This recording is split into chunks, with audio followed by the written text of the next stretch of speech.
வரலாற்றில் குறைவாக பேசப்பட்ட ஒரு சோழ மன்னன். இவர் தெலுங்கு சோழன் என அழைக்கப்பட்ட ஸ்ரீகாந்த சோழன் ஆவார். இவர் யார்? இங்கு ஆட்சி செய்தார்? எப்போது வாழ்ந்தார்? மேலும் மதராஸ் அருங்காட்சியகத்தில் இருக்கும் அவரது செம்புத் தகடுகள் என்ன தகவல் தருகின்றன என்பதை தெரிந்து கொள்ளலாம். ஸ்ரீகாந்த சோழன். இவர் பொட்டாப்பி சோழ குலத்தை சேர்ந்தவர். இவர் முதன்மையாக தெலுங்கு நாடு பகுதிகளில் ஆட்சி செய்து வந்தனர். தொண்டையர்கோன், ராஜகேசரிவர்மன் போன்ற பட்டங்களால் இவர் குறிப்பிடப்பட்டுள்ளார்.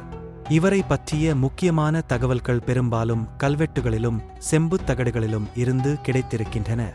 இவரின் ஆட்சி மையம் ஆந்திராவில் ரேனாடு எனப்படும் ஒரு பகுதி ஆகும். ஆனால் இது மட்டுமல்லாமல் தொண்டை மண்டலப் பகுதியான இன்றைய சென்னை, காஞ்சிபுரம் சுற்றுப்பகுதிகளை ஒரு காலத்தில் கைப்பற்றியதாகவும் பதிவுகள் சொல்கின்றன.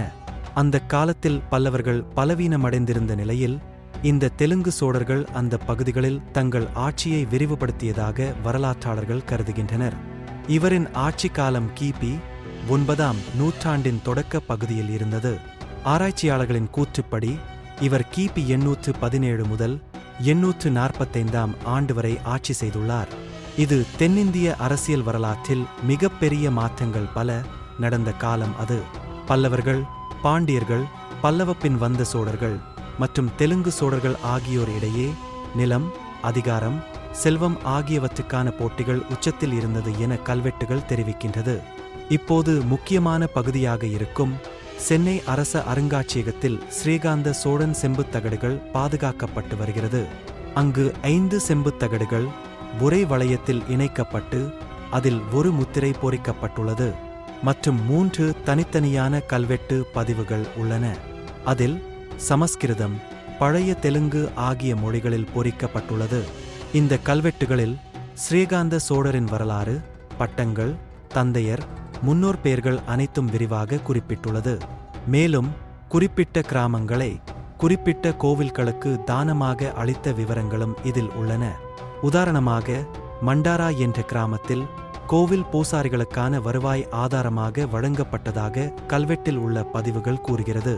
இந்த தகடுகள் வரலாற்றில் தெலுங்கு சோழர்களின் பங்கு, அவர்கள் தொண்டை மண்டலத்தில் ஆட்சி செய்த குறுகிய காலத்தை உறுதிப்படுத்தும் முக்கிய ஆதாரங்களாக கருதப்படுகின்றன. ஸ்ரீகாந்த சோழர் ஒருவேளை நாம் அதிகமாக கேட்காத பெயராக இருக்கலாம். ஆனால் இவர் தென்னிந்தியாவின் அரசியல் மற்றும் கலாச்சார பரிமாற்றத்தில் ஒரு முக்கிய இடத்தை பிடித்தவர். மதராஸ் அருங்காட்சியகத்தில் இருக்கும் அந்த செம்புத் தகடுகள் மட்டுமே நமக்கும் அவரை பற்றி தெரிவிக்கிறது. இவர் தெலுங்கு தேசத்தை சேர்ந்தவராக இருந்தாலும் சோழர்களின் வழி வந்தவர் என்பதே தனி சிறப்பு.